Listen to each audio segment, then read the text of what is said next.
தந்தை, மகன், தூய ஆவியாரின் பெயராலே ஆமென். முதல் வாசகம். நாம் ஒருவர் மற்றவரிடம் அன்பு கொண்டுள்ளோம் என்றால் கடவுள் நம்மோடு நிலைத்திருக்கிறார். திருத்தூதர் யோவான் எழுதிய முதல் திருமுகத்திலிருந்து வாசகம். அதிகாரம் 4. இறை வார்த்தை 11 முதல் 18 முடிய. அன்பார்ந்தவர்களே, கடவுள் நம்மீது அன்பு கொண்டார் என்றால் நாமும் ஒருவர் மற்றவர் மீது அன்பு கொள்ள கடமைப்பட்டிருக்கிறோம்.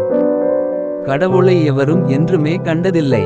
நாம் ஒருவர் மற்றவரிடம் அன்பு கொண்டுள்ளோம் என்றால் கடவுள் நம்மோடு இணைந்திருப்பார். அவரது அன்பு நம்மிடம் நிறைவு பெறும்.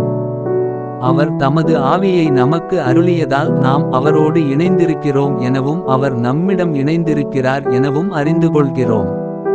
தந்தை தம் மகனை உலகிற்கு மீட்பராக அனுப்பினார் என்பதை நாங்களே கண்டறிந்தோம், சான்றும் பகர்கிறோம். இயேசுவே இறைமகன் என ஏற்று அறிக்கையிடுபவரோடு கடவுள் இணைந்திருக்கிறார், அவரும் கடவுளோடு இணைந்திருக்கிறார். கடவுள் நம்மிடம் கொண்டுள்ள அன்பை அறிந்துள்ளோம், அதை நம்புகிறோம். கடவுள் அன்பாய் இருக்கிறார். அன்பில் நிலைத்திருக்கிறவர் கடவுளோடு இணைந்திருக்கிறார். கடவுளும் அவரோடு இணைந்திருக்கிறார். கடவுள் இருப்பது போல் நாமும் இவ்வுலகில் இருக்கிறோம். எனவே தீர்ப்பு நாளில் உறுதியான நம்பிக்கை கொண்டிருப்போம். இவ்வாறு நம்மிடையே உள்ள அன்பு நிறைவடைகிறது. அன்பில் அச்சத்திற்கு இடமில்லை, மாறாக நிறை அன்பு அச்சத்தை அகற்றிவிடும். ஏனெனில் அச்சத்தில் தண்டனை உணர்வு அடங்கியுள்ளது.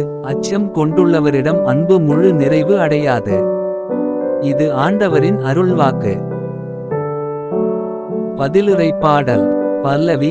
ஆண்டவரே, எல்லா இனத்தவரும் உமக்கு ஊழியம் செய்வார்கள். கடவுளே, அரசருக்கு உமது நீதி தீர்ப்பை வழங்கும் ஆற்றலை அளியும். அரச மைந்தரிடம் உமது நீதி விளங்கச் செய்யும். அவர் மக்களை நீதியோடு ஆழ்வாராக. உம்முடையவரான எளியோர்க்கு நீதி தீர்ப்பு வழங்குவாராக. பல்லவி. ஆண்டவரே, எல்லா இனத்தவரும் உமக்கு ஊழியம் செய்வார்கள். தர்சீசு அரசர்களும் தீவுகளின் அரசர்களும் காணிக்கைகளை கொண்டு வருவார்கள். சேப்பாவிலும் செப்பாவிலும் உள்ள அரசர்கள் நன்கொடைகளை கொண்டு வருவார்கள்.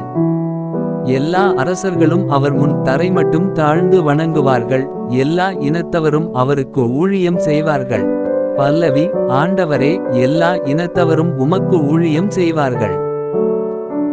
தம்மை நோக்கி மன்றாடும் ஏழைகளையும் திக்கற்ற எளியோரையும் அவர் விடுவிப்பார். வறியோர்க்கும் ஏழைகட்கும் அவர் இரக்கம் காட்டுவார். ஏழைகளின் உயிரை காப்பாற்றுவார். பல்லவி. ஆண்டவரே, எல்லா இனத்தவரும் உமக்கு ஊழியம் செய்வார்கள். நற்செய்திக்கு முன் வாழ்த்தொலி. அல்லேலுயா, அல்லேலுயா.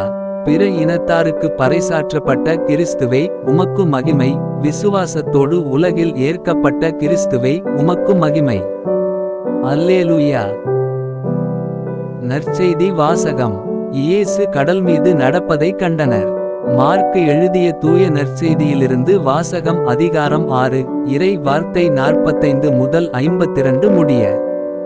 5000 பேர் உணவு உண்ட பின் இயேசு கூட்டத்தினரை அனுப்பிக் கொண்டிருந்தார்.